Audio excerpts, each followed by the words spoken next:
Hello, today we're doing sodium hydroxide electrolysis. This is to create sodium hydroxide. The things you're going to be needing, you've got some kosher salt. You need that because it's completely unionized. Got some regular distilled water. You've got these two plastic cups, got these two plastic tubes, a sheet of copper, and these paper clips. So yeah, these will be acting as, our anode and cathode if you're familiar with electrolysis. I've done electrolysis in the past. On the blog, I did, if you go down to devlog, you click on, I think it's oxyhydrogen gas, or whatever it's called. We were doing, separating it into, we're getting water, electrolyzing it, and then, it created that oxyhydrogen gas. And you were able to, ignite it from very small bubbles after passing it through a little water valve. So yeah, but this is for later creations with organic chemistry, for hoping to create glycerin. You're going to need NaOH, also known as sodium hydroxide. So yeah, this is the first step in this, which is creating the sodium hydroxide. I don't want to just buy it from a lab, and I also think this, I looked it up, and this seems like a relatively easy, starter kind of chemistry experiment. It's literally just electrolysis.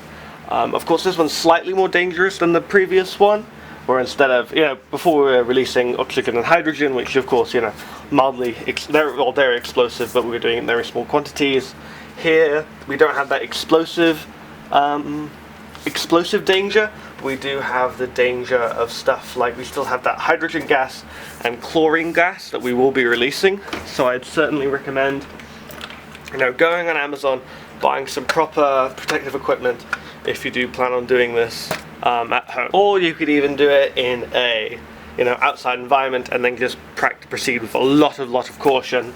Just keep that all in mind. So first up, you have to start with your two red cups. You're going to make two incisions. I've already got one incision going. They're going to be the size of these holes. And then you're going to make two incisions on each cup and then thread the two tubes through it, and then I'm going to be sealing it through glue. So yeah, I'll do that right now.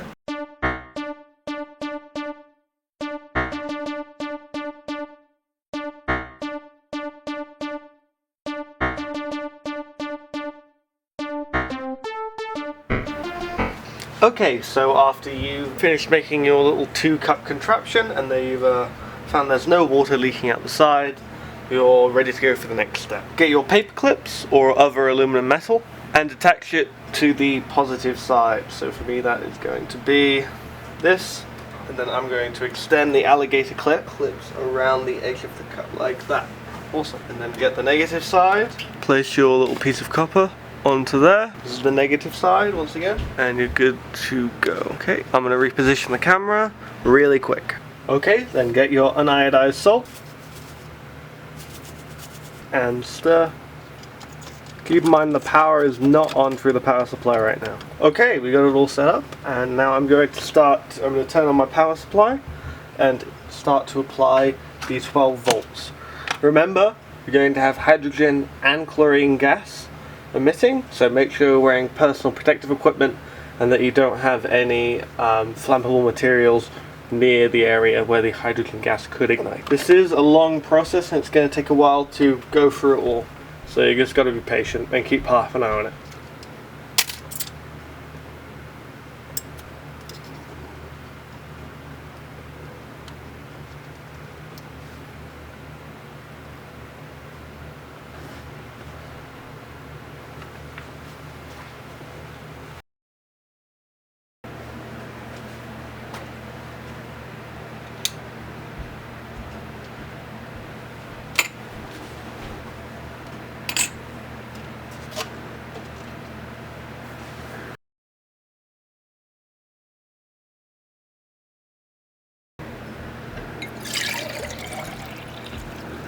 Okay, it's been a good 15 minutes. As you can see now, we separated the solution. Remember the stuff, the NaOH, the stuff you want, is going to be on the cup that had the copper on that side, so the one that was plugged into the negative.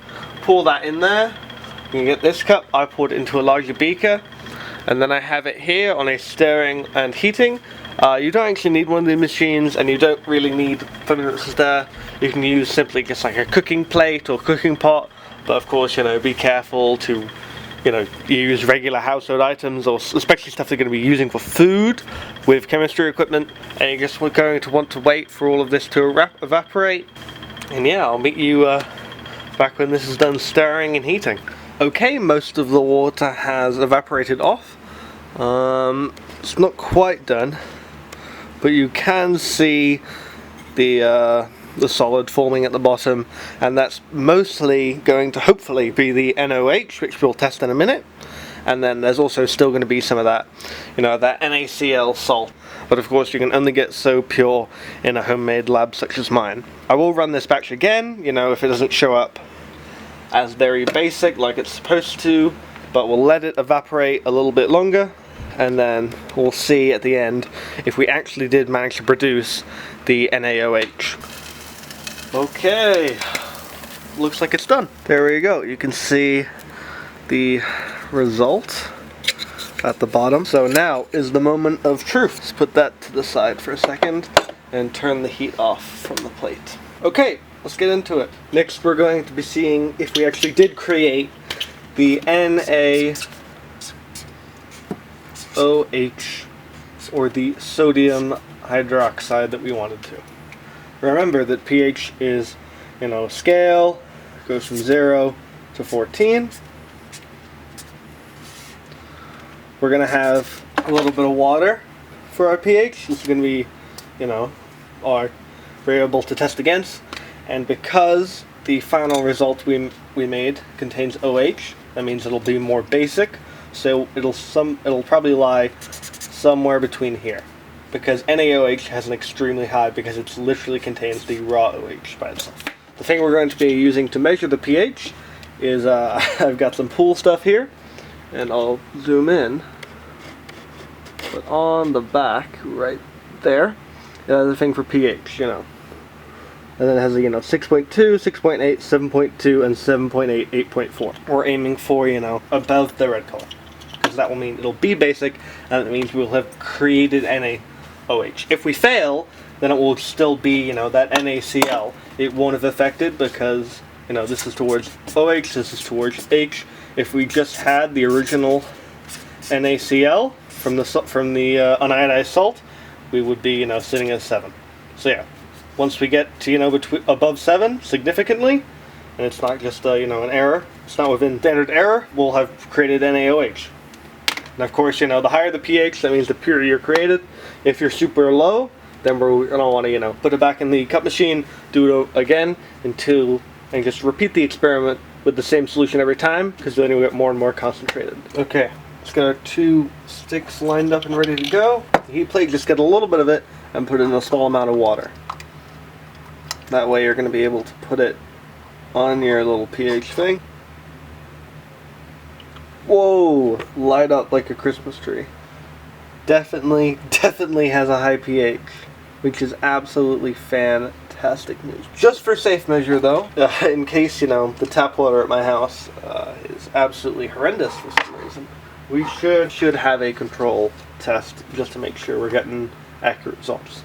So I'm going to get a different dropper. It's totally clean, and test out that. Yep, and we're looking at pretty much a perfect 7. This is our control, and it's, you know, going right between that 6.8 and 7.2 like you would expect for regular, you know, tap water. Then if we pull up what we're attempting to make, oh yeah, it looks great. We have a extremely high pH, and yeah, you know, more than the very high. So we're probably getting up to the, you know, that 10, 11 off the scale that it can even measure. But you can see it's definitely not even close to that very low or that low. So that means the experiment was successful, and I'm really happy, because that means I'll be able to do some of the glycerol experiments without worrying that I have impurities in the batch, and knowing that my NaH2O that we created in this video was successful. So yeah, I hope you really enjoyed watching. This is one of the first ones I'm doing, like a tutorial science stuff, so I hope you enjoy. Goodbye.